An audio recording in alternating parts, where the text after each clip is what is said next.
नमस्कार, मी आता पोहोचलेली आहे वडखळ वावे गोलनगर येथील श्री क्षेत्रेश्वर देवस्थान मंदिर। आज आपण दर्शन घेऊया भोलेनाथाचं। सोमवार तर आहे श्रावणामधील, तर मग दर्शन झालं पाहिजे। तर आता मी निघाले आहे दर्शनासाठी। चला आतमध्ये आपण बघूया कसं मंदिर आहे, किती सुंदर आहे। कारण हे डोंगराळ भागामध्ये आणि हिरवगार वातावरणामध्ये मंदिर बसलेलं आहे आणि साईडला अगदी हिरवगार वातावरण असताना मंदिरामध्ये आतमध्ये प्रवेश केल्यानंतर असं मन खूप शांत होऊन जाईल तुमचं सुद्धा आणि इथे तुमच्या मनोकामना पूर्ण होतील। कारण हे मंदिर पंचक्रोशीमधील लोकांचे सर्वांबस फिरण्यासाठी सुद्धा येतात। तर त्याचप्रमाणे आम्ही सुद्धा दर्शन करायला आलेलो आहोत। तर चला आतमध्ये जाऊया, आपण दर्शन घेऊया शिवशंकरांचे आणि श्री माते पार्वतीचे। तर आता वेळ न घालवता तुम्हाला जर हा ब्लॉग आवडला तर चॅनलला नक्की सबस्क्राईब करा।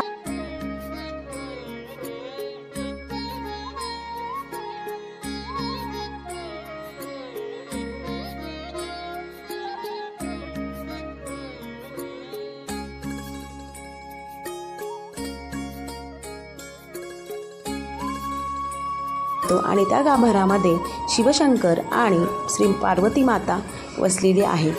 ही मूर्ती जी आहे चांदीची आहे। ह्या मूर्तीजवळ आपण जेव्हा दर्शन घेतो शिवशंकरांना, आपण जेव्हा एखादा नवस सांगतो त्या टायमाला तो पूर्तता होतेच होते। तर आता इथे मी दर्शन करून झाले आणि मग निघाले प्रदर्शना करायला। तर प्रदर्शना करता करता ह्या मूर्त्या सुद्धा दिसल्या आम्हाला।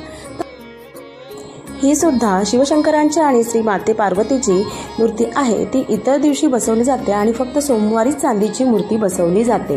तर अशा प्रकारे आम्ही प्रदर्शना पूर्ण केल्या। प्रदर्शना पूर्ण करता करता लक्ष गेलं ते पालखीकडे।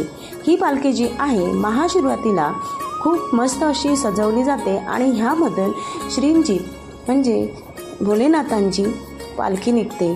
अगदी गोलनगर ते वडखळ वावे येथे ही पालखी जाते आणि ही पालखी तुम्हाला आवर्जून सांगेन मामाच्या घरी जाते माझ्या। कारण की म्हणजे पुरातनपासून ही जी मूर्ती आहे चांदीची ही मामाच्या घरी माझ्या ठेवली जाते। तर अशा प्रकारे आज आपण दर्शन घेतलेलं आहे। तुम्हाला हा ब्लॉग कसा वाटला नक्की मला कमेंट्समध्ये सांगा।